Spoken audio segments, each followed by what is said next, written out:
ఈరోజు ఈ సంతాప సభకి చేసిన సోదరులారా సోదరిమణులారా ఆర్ఎస్ గారి మీద అభిమానంతో తరలి వచ్చిన మీ అందరికీ కూడా కేటీఎం రాష్ట్రం తరఫున ధన్యవాదాలు తెలియజేస్తూ ఉన్నాను.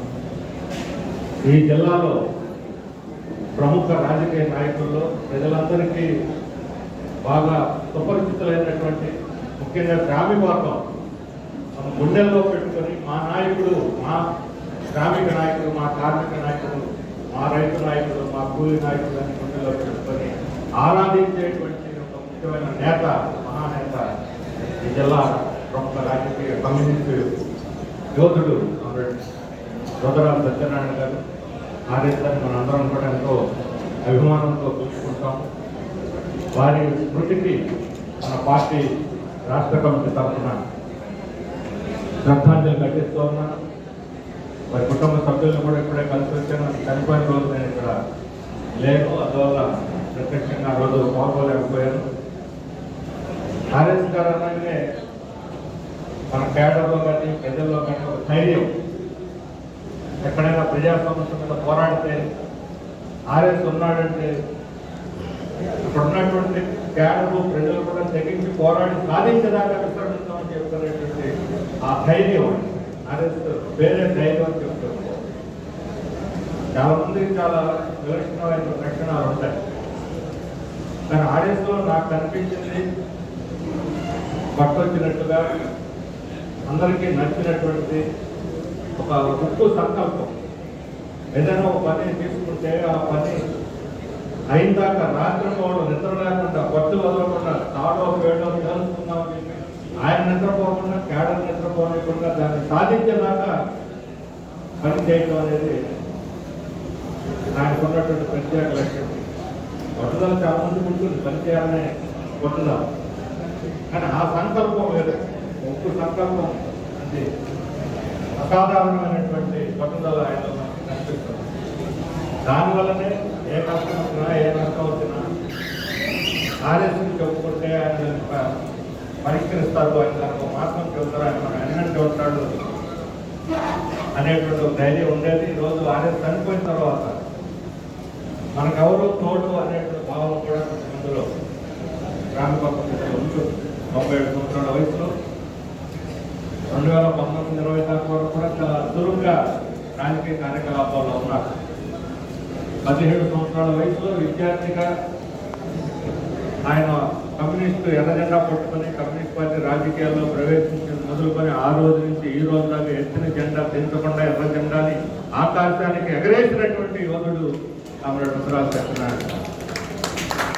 ఎందుకు నేను ఈ మాట చెప్తున్నానంటే మనందరూ కూడా తెలుసు, ఈ రోజుల్లో ఆయన ఈ పార్టీలో ఉన్నాడు అని అంటే సాయంత్రానికి ఇదే పార్టీలో ఉన్నాడు, కేవలం ఉందని మళ్ళీ మనం చూసుకుంటే తప్ప అర్థం కానటువంటి పరిస్థితి. ఎవరు ఏ పార్టీలో ఉన్నారు నిన్న ఈ రోజు కూడా చూస్తే కొంతమంది నిన్నదాకా అధికార పార్టీ, ఈ రోజు పోవాలి. ఎవరు ఎక్కడ బెల్లం చుట్టూ ఈగలు కుదిరినట్టు మూగేట్టుగా ఎక్కడ అధికారం ఉంటే అక్కడ దాని చుట్టూ పదవుల కోసం మూగేటువంటి జనం రాజకీయ నాయకులు మనం చూసుకోవాలి. చిన్న కష్టాల నుంచి తట్టుకోలేక దొరికిపోతున్నటువంటి వాళ్ళు చూస్తాం. ఈరోజు రాజకీయాలంటే డబ్బు, అధికారం, పదవి. మాకు పదవి కాదు ముఖ్యం, డబ్బు కాదు ముఖ్యం, అధికారం మాకు వ్యక్తులకు పదవులు వస్తే అధికారం వచ్చినట్టు కాదు.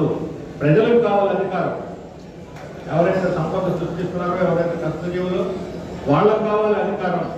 కొంతమంది పెత్తందారులు, కొంతమంది కోటీశ్వరులు, వాళ్ళు కాదు పెత్తనం. ప్రజలకు అధికారం కోసం యావత్ జీవితం అంకితం చేసి పోరాడినట్టు. అందువల్ల నేను ఒక విలక్షణమైనటువంటి రాజకీయ నాయకుడు. ఎమ్మెల్యేగా చేసి ఉండొచ్చు. ఎమ్మెల్యే పదవి కూడా ఆ రోజు నుంచి ఈ రోజు దాకా ఎమ్మెల్యే చేసినటువంటి కాలంలో అసెంబ్లీలో పోరాట యోధుడిగానే ఉన్నాడు. ప్రజల తరఫున ఏ సమస్య వచ్చినా పోరాడే నాయకుడిగా, ఉపనాయకుడిగా, ఏ బాధ్యత నిర్వహించిన అసెంబ్లీలో కళ్ళమెత్తి ప్రజల తరఫున పోరాడేటువంటి యోధుడిగానే అసెంబ్లీలో కూడా ఉన్నాడు. పైరువేలు చేస్తాము, లేకపోతే అవి ఇవి పనులు చేసుకుని కాంట్రాక్ట్ ఇప్పించుకున్నాం, మన మనుషులు వాళ్ళ మనుషులు అనుకుని ఈ రకమైనటువంటి భేదాలు కాదు. ప్రజల తరఫున నికరంగా నిలబడేటువంటి, రాజీ పడకుండా నిలబడేటువంటి తత్వం. ఆ రోజు ఎమ్మెల్యేగా ఉన్నటువంటి కాలంలో విశాఖ ఉక్కు ఫ్యాక్టరీ పోరాటం పెద్ద ఎత్తున జరుగుతున్నప్పుడు ఆ పోరాటానికి ఆ రోజు అసెంబ్లీలో నర్మల నాగిరెడ్డి అందరితో కూడా కలిసి దానికోసం నిలబడినటువంటి మహానేత, పార్టీ కీలికలు పేలికలు అయిపోయినప్పుడు అటు ఇటు ఊహించలాడకుండా సిపిఎం పార్టీ వైపునే గట్టిగా నిలబడి ఈ జిల్లాలో సిపిఎం పార్టీని పునర్నిర్మించడంలో ఆయన గారిని, అల్లూరు గారి సత్యనారాయణ గారు కానీ వీరందరూ కూడా ఇద్దరిని మనం విడదీసి చూడలేదు. అల్లూరు సత్యనారాయణ గారిని, ఆయుష్ గారిని వారిద్దరు కూడా జెండా ఈ జిల్లాలో నిలబెట్టి సీతారాం గారు లాంటి వాళ్ళు, బలరాం లాంటి వాళ్ళు, కేంద్ర గోపాలం లాంటి వాళ్ళు, మన నరసింహమూర్తి గారు లాంటి అనేక మంది ఈ జిల్లాలో తర్వాత తరానికి ఇక్కడ నాయకత్వంలోకి వచ్చి వాళ్ళందరూ కూర్చున్నటువంటి జెండాని ఈరోజు మొత్తం జిల్లా వ్యాప్తంగా ముందుకు నడిపిస్తున్నారు అని అంటే వారి ఘనతగా మనం చెప్పుకోవాలి. ఏడవ పట్ల అపారమైనటువంటి ప్రేమ, ఎవరికైనా జబ్బు చేసిన ఇబ్బందుల్లో ఉన్న వారిని సహాయం చేసి ఏదో రూపంలో మనం వదిలేకుండా ఆ రకంగా వారికి వెన్నంటి ధైర్యం చెప్పేటువంటి గుణం కూడా ఆయనకి ఉన్నది. అందువల్ల క్యాడర్ ఎవరైనా సరే ఆయన చాలా ప్రేమగా, అభిమానంతో చూస్తారు. అలాగే మనకి చించినాడ ఆయన స్వగ్రామం భూస్వాములతో ప్రాణాలు తెగించి చేసినటువంటి పోరాటం ఆ రోజు నుంచి ఈ రోజు దాకా చించినాడ కమ్యూనిస్టులు కంచుకోటగా ఉన్నదని అంటే కారణం దానికి బీజం వేసినటువంటి ఆర్ఎస్ గారు. దాన్ని మనం స్ఫూర్తిదాయకంగా ఉంటారు. అన్ని కులాల వాళ్ళని, పేదవాళ్ళందరినీ కూడా, ఎస్సీలని, బీసీలు అందరినీ కూడా భూస్వాములు తన కులం లేకపోతే ఇంకొకటి అని లేకుండా వాళ్ళందరూ కూడా పక్కన పెట్టేసి పీడిత ప్రజల తరఫున నిలబడినటువంటి వారు. వాళ్ళ కోసం జైలుకి వెళ్ళాడు, యావజ్జీవ శిక్షణ అనుభవించారు. స్వాతంత్రోద్యమంలో ఏ రకంగా అయితే పెద్దవాళ్ళు ఆ రోజు పోరాడి జైలుకి వెళ్ళడానికి సిద్ధపడ్డారో, స్వతంత్ర అనంతరం కూడా పేద ప్రజల కోసం జైలుకు పోయి వచ్చినటువంటి ఘనత ఆర్ఎస్ దొరుకుతాం. ఆయన చంపడానికి అనేక సందర్భాల్లో కుట్రలు జరిగాయి. ప్రజలే ఆయన కంటి కాపలా కాపాడుకున్నారు. ప్రజలు నమ్మితే మన నాయకుడిని ఎలా కాపాడుకోవాలో అక్కడ ప్రజలకు తెలుసు. అందువల్ల అలాంటి ఒక గొప్ప నేత ఈరోజు మన మధ్య లేకుండా పోయారు. మనం చూసాం, ఆయన 5వ తేదీ చనిపోయారు. ఆయన చనిపోయిన కొద్ది రోజులకు, వారం రోజులకి మన పార్టీ అఖిల భారత ప్రధాన కార్యదర్శి కూడా ఆసుపత్రిలో చేరి అనారోగ్య నిమిత్తం ఆయన కూడా కన్ను మూశారు. 2 విషాద ఘటనలు ఈ జిల్లా మన పార్టీ వామపక్షాలు ప్రజల మీద పడ్డాయి. అయినా ఎంతో తీవ్రదాపంతో దాన్ని ఎదుర్కొని ఈరోజు మళ్ళా తిరిగి ప్రజా ఉద్యమం ముందు తీసుకుపోవడానికి ఆర్ఎస్ స్ఫూర్తి పెట్టి మనందరం కూడా కంకణదారులు కావాలి అని చెప్పి విజ్ఞప్తి చేస్తా ఉన్నాం. ఈ జిల్లాలో బలమైనటువంటి రైతు ఉద్యమం ఉంది. జిల్లాలో ఉద్యదారుల ఉద్యమాలు ఉన్నాయి. గీత ఉద్యమం, గీత కార్మికులందరూ కూడా, అలాగే కార్మిక సంఘాలు, అమాలి కార్మిక సంఘం కావచ్చు, రైతు కార్మిక సంఘాలు కావచ్చు, వీటన్నింటినీ నిర్మించడంలో, దాన్ని నెగోషియేట్ చేయడంలో, వాటన్నింటిలో కూడా ఆర్ఎస్ గారు, అల్లూరి గారు ముఖ్యమైనటువంటి పాత్ర వహించారు. అందువల్ల ఆయన చనిపోయినప్పుడు 3 సంవత్సరాలుగా చురుగ్గా లేకుండా బెడ్ మీద ఉన్నప్పటికీ కూడా ప్రజలు మాత్రం ఆయన మర్చిపోలేదు. వేలాదిగా తరలి వచ్చారు చించినాడ అంత్యక్రియలకు కూడా. ఈరోజు కమ్యూనిస్ట్ ఉద్యమం యొక్క ఆవశ్యకత చాలా మంది అనుకుంటారు. ఒక 75 సంవత్సరాల పాటు 17 సంవత్సరాల వయసులో అడుగుపెట్టిన మొదలుకొని ఇప్పటి వరకు కూడా ఏ పదవిని, అధికారాన్ని ఆశించుకుని నిస్వార్థంగా పనిచేసిన ఏ లక్ష్యం కోసం, ఆ రకంగా ఏమిటి వాళ్ళని నిలబెట్టినటువంటి స్ఫూర్తి ఏమిటి, ఇలాంటి నాయకులు నిలబెట్టినటువంటి స్ఫూర్తి, అది కమ్యూనిస్ట్ పార్టీ ఎర్రజెండా స్ఫూర్తి. కొంతమంది అనుకోవచ్చు కమ్యూనిస్ట్ పార్టీ బలహీనపడిపోతుంది, ఇది అధికారంలోకి రాదు, పెద్దవాళ్ళు రాలిపోతున్నారు, పాత తరం కొత్త తరం వాళ్ళు రావటం లేదు, ఏమిటి దీన్ని భవిష్యత్తు. పక్కనే ఉన్న శ్రీలంకలో తాజాగా జరిగినటువంటి పరిణామాలు చూస్తే మనకు సమాధానం జరుగుతుంది. 5 సంవత్సరాల క్రితం అక్కడ ఒక మార్క్సిస్ట్ నేత నాయకే, మీరందరూ టీవీల్లో అటు చూస్తుంటారు, ఎవరు ఊహించలేదు. 2019 ఎన్నికల్లో 5 ఏళ్ల క్రితం ఆయనకు 3% ఓట్లు వచ్చింది వాళ్ళ పార్టీ. కానీ 5 ఏళ్ల తర్వాత తిరిగి ఈరోజు ఆ రోజు ఉన్నటువంటి అధికార పార్టీ, కొత్త పార్టీలు 2 పార్టీలు ఉన్నాయి. ఆ రెండు పార్టీలు మొహం చేసి అందరూ తెలుసు. సంవత్సరాల క్రితం ధరలు పెరిగి శ్రీలంక ప్రజలందరూ కూడా ఆహాకారాలు ఇస్తూ రోడ్లంతా బంధువులు చేసి పరుగులు చేసినటువంటి పరిస్థితి. మిలిటరీ వాళ్ళు ఏం చేయలేకపోరు, పోలీసులు కంట్రోల్ చేయలేకపోరు. ఎవరికి అధ్యక్షుడు పదవుల్లో ఉండలేక రాజీనామా చేసి పారిపోవాల్సినటువంటి పరిస్థితి వచ్చింది. ఆ రోజు ఆ ఉద్యమాల్లో కీలకమైనటువంటి పాత్ర అయినా నిర్వహించాడు. ఈరోజు 42% ఓట్లతోటి అధ్యక్షుడిగా ఎన్నికై ప్రపంచం అంతా మన దేశంతో గుర్తించాల్సినటువంటి పరిస్థితి. ఎక్కడ అందుబడిపోతాము అని మోడీ అందరికన్నా ముందే అభినందనలు చెప్పాడు పక్కన ఉన్న శ్రీలంక గారు. ఎందుకంటే అంతకుముందు ఇతర దేశాల్లో మన పక్కన ఆఫ్ఘనిస్తాన్ ఇతర దేశాల్లో జరిగిన పరిణామాలు వెనకబడిపోయాం నష్టపోయామని భయం పట్టుకున్నాడు. లేకపోతే వీళ్ళందరినీ ఇలా ఈ దేశాలన్నీ మన ఇరువురు దేశాలకి మన వ్యతిరేకంగా వస్తాయో. కేంద్రంలో ఉన్నటువంటి ప్రభుత్వం యొక్క తప్పుడు విధానాలు మన చుట్టుపక్కల దేశాలన్నీ మన శత్రువులు అయిపోయారు. మనం చూస్తున్నాం సార్. శత్రువులు కూడగట్టుకుని ఐక్యం చేయాలని ఎవరైనా అధికారంలో ప్రయత్నిస్తారు. శత్రువుని ఎలా కూడగట్టుకోవాలని మోడీ ప్రయత్నిస్తారు. ఈ దేశంలో హిందువులు, ముస్లింలు, క్రైస్తవులు, జైనులు, బౌద్ధులు, పార్టీలు అందరూ కలిసి కట్టుగా అన్నదమ్ములాగా వస్తున్న దేశంలో ఒక చిన్న విషయం బొట్టు తల్లి మత కల్లోలాలు సృష్టించి, ఘర్షణలు సృష్టించి, విద్రోహాలు పెట్టి, ద్వేషాలు పెట్టి దేశాన్ని ముక్కలు చెక్కలుగా బలహీనపరుస్తున్నటువంటి స్థితి ఈరోజు మనం చూస్తున్నాం. వారం రోజులుగా రాష్ట్రంలో ఈరోజు ఏం జరుగుతుంది? తిరుమల తిరుపతి దేవస్థానం లడ్డూ వ్యవహారం రాజకీయంగా మారి ఆ రాజకీయం కాస్త మత విద్వేషాల కింద మారుతున్న పరిస్థితి మనం చూస్తా ఉన్నాం. తిరుమల తిరుపతిలో అనేక సంవత్సరాలుగా అనేక అవినీతి అక్రమాలు జరుగుతా ఉన్నాయి. దేవుడి పేరు చెప్పి గుడిలో లింగాన్ని నింగేసిన పెద్దలు మహానుభావులు మనకి ఈరోజు ఉన్నారు, అన్ని పార్టీల్లో ఉన్నారు.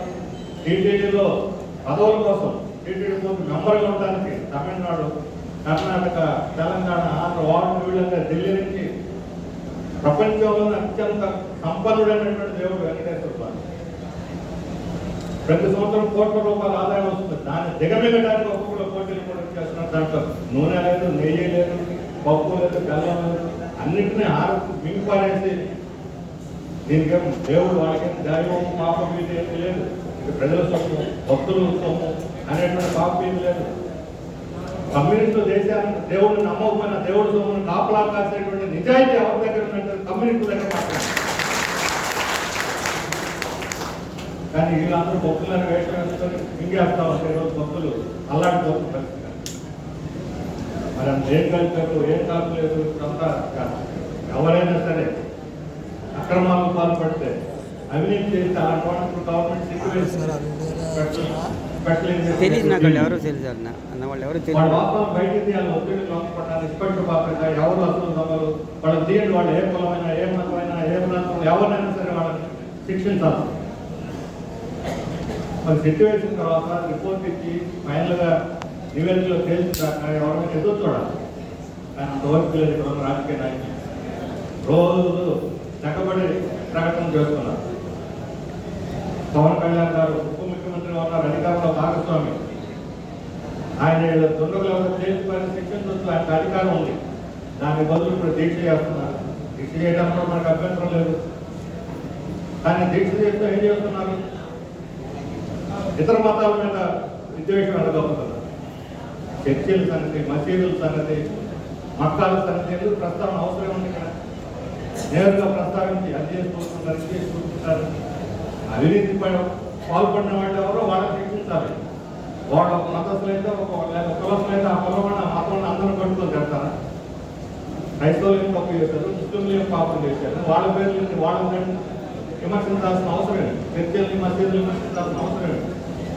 అన్యాయ అక్రమాలు జరిగింది తిరుమల టీటీడీ చేసిన వాళ్ళు కూడా హిందువులే. మరి వాళ్ళని బయట బయలు చేసి లాగాల్సి శిక్షించాల్సినటువంటి ఇతర మతాలను మళ్ళీ మత ద్వేషం కల్పించడానికి ఒక ఉత్తర్గతమైన వాతావరణం ఎవరికి ఉపయోగపడుతుంది? దీనికోసం కాస్తా ఉన్నారు కోడేళ్లలాగా. ఇక్కడ ఎప్పుడు దొరుకుతున్నారు సందు? మత కల్లోలను సృష్టించి, తగాదాలు పెట్టి, గొడవలు పెట్టి, రాజకీయంగా లబ్ధి పొందాలనుకున్నటువంటి మతం మన శక్తులు చోడేళ్లలాగా కాసుకొని ఉంటే పవన్ కళ్యాణ్ గారు లాంటి వాళ్ళ ప్రకటనల వల్ల వాళ్ళకి జోరు, వాళ్ళకి తోడ్పాటు అవుతున్నారు. వాళ్ళకి ఊపులు వస్తా ఉన్నాయి. తెలుగుదేశం వాళ్ళు కూడా లౌకిక పార్టీ, దేశంలో ప్రాంతీయ పార్టీ. ఈరోజు దీన్ని కాస్త మతం రంగు పులిని ఎవరికి లాభం? తెలుగుదేశానికి, జనసేనకి ఒక్క శాతం కూడా వాళ్ళకి లాభం జరగదు. మత విద్వేషాలు పెరిగేకొద్ది బీజేపీ లాంటి అరాజక శక్తులు, అసాంఘిక శక్తులు మతోన్మాద శక్తులు పొందుకుంటాయి. ఈ రాష్ట్రంలో ఇప్పటిదాకా ప్రశాంతంగా ఉంది. మత సామరస్యం నెలకొంది. తిరుపతి కూడా మత సామరస్యం, అన్ని మతాల వాళ్ళు ఉన్నారు అక్కడ. ముస్లింలు ఉన్నారు, క్రైస్తవులు ఉన్నారు, హిందువులు ఉన్నారు. అన్ని మతాల వాళ్ళని తిరుపతి ఆదరిస్తాం. అక్కడ ఏ తగాదాలు గొడవలు. మరి ఇప్పుడు ఆ తగాదాలు గొడవలు కలిసి ఎవరికి లాభం? తెలుగుదేశానికి ఏం లాభం ఉండదు, జనసేన కూడా లాభం ఉండదు. ఇక్కడ మత కళలో సృష్టించి రాజకీయంగా లబ్ధి పొందాలనుకునే బీజేపీ, ఆర్ఎస్ఎస్ లాంటి వాళ్ళకి లాభం అన్నారు. బీజేపీ, ఆర్ఎస్ఎస్ ఇక్కడ ఏదన్నా మత విద్వేషాలు పెంచి రాజకీయంగా రాష్ట్రానికి నష్టం చేస్తారనే దానికి తెలుగుదేశం, జనసేన బాధ్యత వహించాల్సినటువంటి చెప్పదు. ఇలా మొహమాట కూడా లేదు కనిపిస్తుంది మనకేమి. తెలుగుదేశం, జనసేన ఆ వ్యక్తుల మీద చంద్రబాబు నాయుడు గారు, పవన్ కళ్యాణ్ మీద వ్యక్తిగతంగా రాజకీయాలు లేవు. రాష్ట్ర ఐక్యత, సమైక్యత, ప్రజలకు సామరస్యం ఇది కావాలి.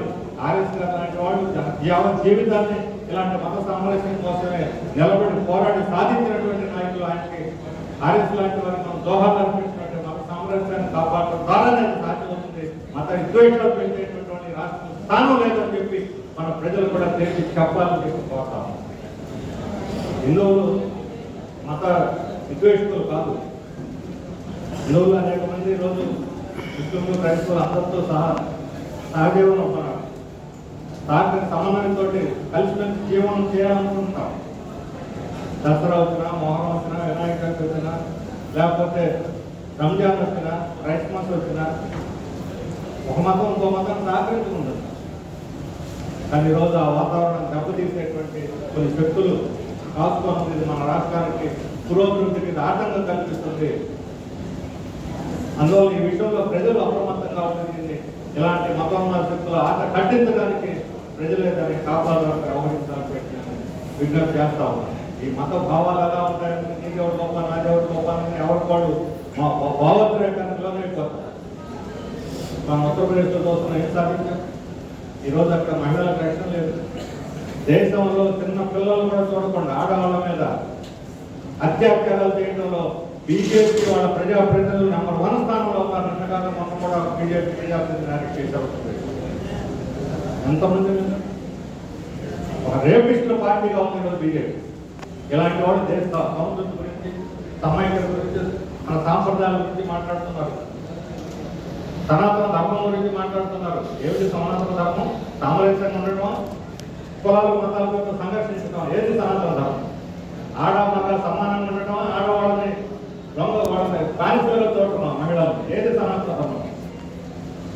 మన చరిత్రలో, భారతీయ చరిత్రలో ఇలాంటి పోరాటాలు చాలా జరిగి సనాతన ధర్మం పేరుతో కుల వివక్షని, కుల అంతరాలు, కుల అసమానతలు దేశంలో రుద్దుదామనంటే ఎవరు ఒప్పుకోరు. అంతరాంతరాన్ని శాశ్వతం చేస్తామంటే ఎవరు ఒప్పుకోరు. దాన్ని నిర్మూలించాలి, కులాన్ని నిర్మూలించాలి, అంతరాంతరాన్ని నిర్మూలించాలి. గాంధీ మహాత్ములు, కమ్యూనిస్టులు అందరూ కూడా పోరాడినటువంటి వారు. కమ్యూనిస్ట్ పార్టీలో వచ్చిన తొలి నాళ్లలో ఆర్ఎస్ లాంటి వాళ్ళు కూడా ఇక్కడ మొదట ఈ కుల వ్యతిరేక పోరాటాన్ని, అంతరాంతరాన్ని వ్యతిరేకంగానే తొందరగా లాంటి వారితో సహా కలిసి ఆ రోజు పోరాడినటువంటి చరిత్ర కమ్యూనిస్ట్ పార్టీ కొన్నది, ఆర్ఎస్ కొన్నది. మరి ఈరోజు ఆ అంతరాంతరాన్ని తిరిగి పునరుద్ధరిస్తాం అని అంటే మనం ఒప్పుకోవాలి. ఈరోజు మనధర్మ శాస్త్రం పేరుతోటి మహిళలు అనవదుకోబడి మీరు మాట్లాడటానికి లేదు, భర్త నిరుస్తున్నప్పుడు మీతో బయటికి రాకూడదు, ఏ డ్రెస్ చేసుకోవాలి, ఎవరిని పెళ్లి చేసుకోవాలి, ఇవన్నీ మేమే చెబుతాం. మేము చెప్పుకున్నాం పెళ్లి చేసుకోండి, మేము చెప్పిన డ్రెస్ చేసుకోండి అంటే ఈ రోజు తెలుగుతుందా? చెల్లుబాటు అవుతుందా? పురుషులతో పాటు సమానంగా అన్ని రంగాల్లో ఆధిపత్యంలో వస్తున్న మహిళలను అణిచిపెట్టి ఉంచడం సాధ్యమవుతుందని అడుగుతున్నాను. మరి మనధర్మ శాస్త్రాన్ని మీరు అమలు జరపగలరా అని చెప్పి నేను అడుగుతున్నాను. ఏంటి అందుకని సనాతన ధర్మంలో ఉన్న మంచిని, సనాతన ధర్మంలో ఉన్న అభ్యుదయాన్ని, సనాతన ధర్మంలో ఉన్న మంచి విలువలు ముందుకు తీసుకోవాలి తప్ప ఆ పేరుతో ప్రజలు అణగదొక్కుతామని అంటే మాత్రం ఈ రోజున ప్రజలు ముఖ్యంగా యువతరం ఊరుకోదు. అనేక కులాల నుంచి అనేక మంది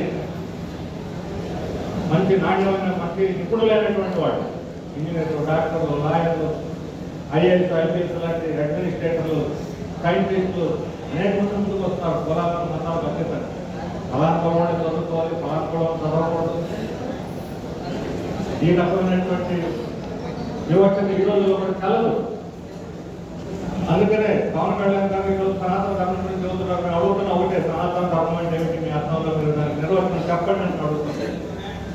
ఏమిటి సనాతన ధర్మం అంటే? మీరు దేని కోరుకుంటున్నారు? ఏ విలువను ముందుకు తీసుకోవాలని కోరుకుంటున్నారు? మనుషుల మధ్య సమానత్వాన్ని లేదా మనుషుల మధ్య అణిచివేతన అసమానత్వాన్ని దేని కోరుకుంటున్నారు మీకు చెప్పండి చెప్పిన మా దగ్గర పురాణాల్లో పోరాటం చూపించగలం.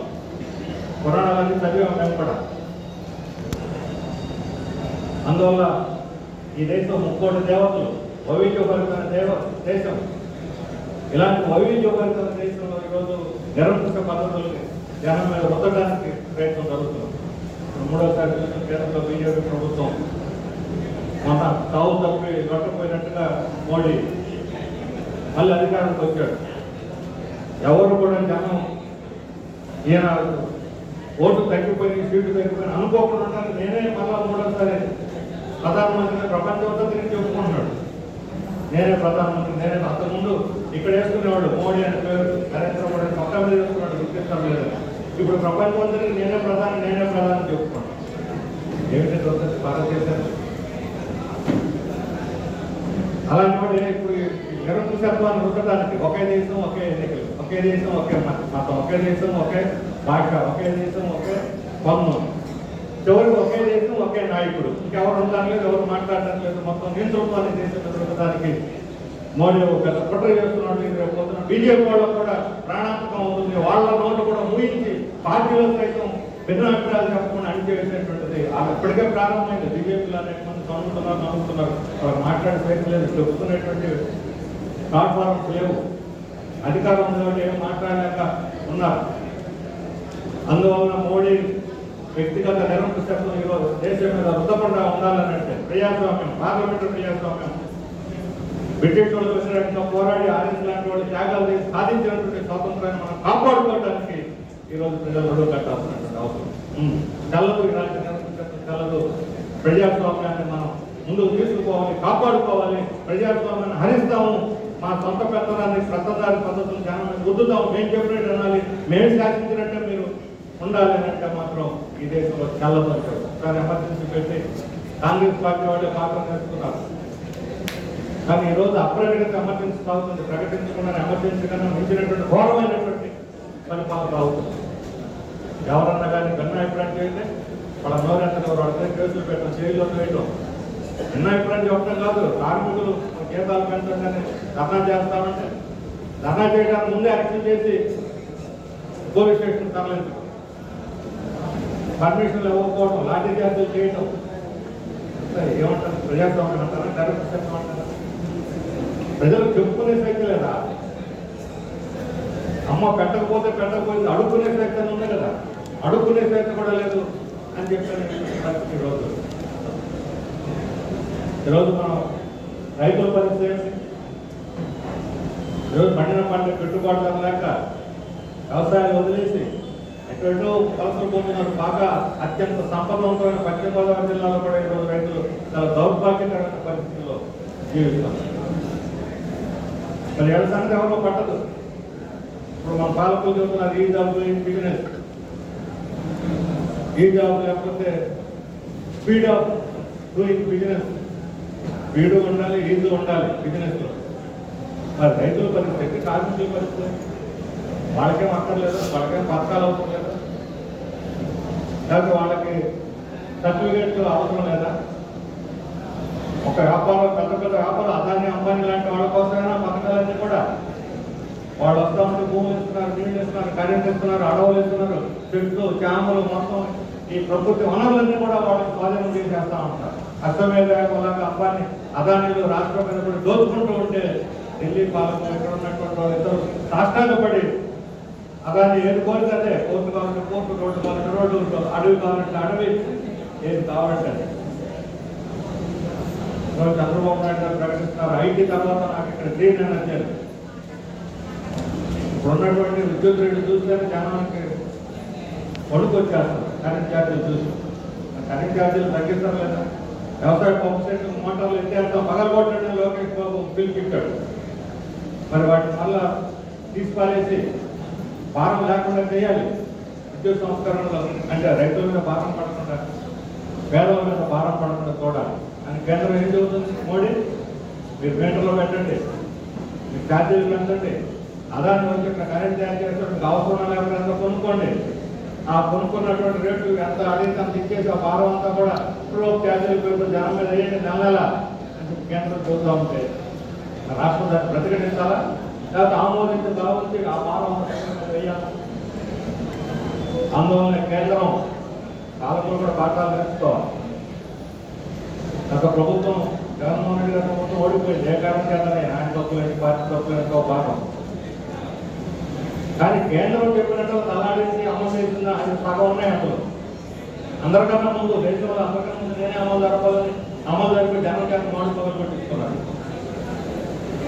అందుకని కేంద్రం చెప్పినట్టల్లా తలాడించి వాటిని రాష్ట్రంలో అమలు చేస్తే మాత్రం అది తెలుగుదేశానికి కూడా క్షేమదాయకం కాదు. తెలుగుదేశం ప్రాంతీయ పార్టీ ఇక్కడ అనగలగాలని అంటే కేంద్రంతో పోరాడితేనే సాధ్యమవుతుంది. ఎన్టీ రామారావు పెట్టినటువంటి ఆ సాంప్రదాయాన్ని ఈ రోజు కూడా తెలుగుదేశం కొనసాగిస్తేనే దాన్ని గౌరవించలేకపోతే ముందు మాట్లాడిన సత్యనారాయణ గారికి చెప్పారు కొన్ని విషయాలు. కాంగ్రెస్ పార్టీ తెలుగుదేశం అందరం కలిసి పోరాడిన విషయం. కమ్యూనిస్టులు తెలుగుదేశం అందరం కలిసి పోరాడారు. దేశం కోసం ప్రజాస్వామ్య హక్కుల కోసం పోరాడారు. కేంద్రం యొక్క నిరంకుశ పోరాడారు. దానికి ఆ రోజు జాతీయ స్థాయిలో ఎన్టీ రామారావు నాయకత్వం ఇచ్చాడు, ఆ రోజు చంద్రబాబు నాయుడు గారి నాయకత్వం ఇచ్చాడు. ఆయన ఈరోజు కలిసి ఆ రోజు లేదు. ఈరోజు పూర్తిగా దానికి విరుద్ధంగా జరుగుతుంది. అందుకని వారు కూడా ఆలోచించాలి. ఈ విధానాల వల్ల రాష్ట్రానికి మేలు జరగదు, కేంద్రం యొక్క విధానాల వల్ల రాష్ట్రానికి మేలు జరగదు, మోడీ పద్ధతులకు పనికిరావు. ఇప్పుడు వాళ్ళు ఫెయిల్ అయిపోయి కేంద్రంలో ఢిల్లీలో మనకేమి సహాయం చేయక ఫెయిల్ అయిపోయి ఇప్పుడు మతాన్ని రుద్దుతూ ఉంటే అదే పాయింట్లో మనం కూడా పోతే ఈ రాష్ట్రం కలిసి భవిష్యత్తు దెబ్బతింటుంది, అంధకార బంధనం అవుతుంది. అలాంటి అవకాశం ఇవ్వద్దు అని చెప్పి తెలుగుదేశం వారికి కూడా విజ్ఞప్తి చేస్తాం. అందుకని ఈ రోజు ఉన్నటువంటి రాజకీయ పరిస్థితుల్లో మన ప్రజాస్వామ్యాన్ని, మన లౌకికవాద పునాదులు, మన రాజ్యాంగ పునాదులు వీటిని కాపాడుకోవడానికి ఆర్ఎస్ చనిపోయినటువంటి పూర్వరంగంలో ఆయన ఏ లక్ష్య సాధనపై హాస్యాత్మక పోరాడాలని ఆలోచించడానికి ఆ స్ఫూర్తితో పోరాడి ప్రజాస్వామ్య లౌకికవాదాన్ని కాపాడుకోవాలి. అందుకు పార్టీలకు అతీతంగా మేము కమ్యూనిస్టులు ఆఫ్ పార్టీలు కాదు, మిగతా ప్రాంతీయ పార్టీలకు కూడా అందులో ఆసక్తి ఉన్నది, వాళ్ళకు కూడా అవసరం ఉంది ప్రజాస్వామ్య ఫెడరలిజం లౌకికవాదం.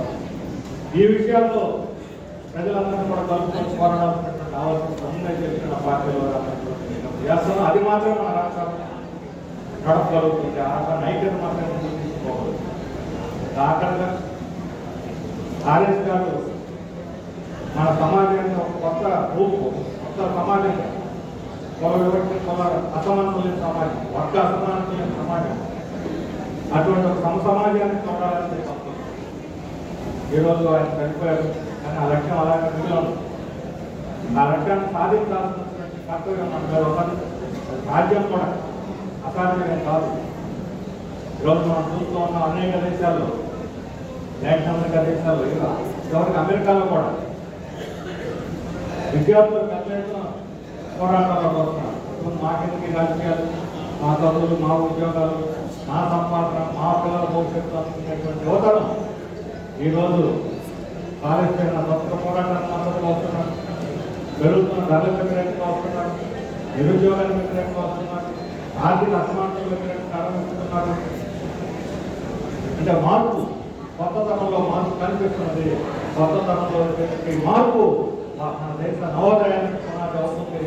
కొత్త తరంలోకి చైతన్యం అట్లా ఎర్రజెండా రెఫరెన్స్ పునాది అవుతుంది.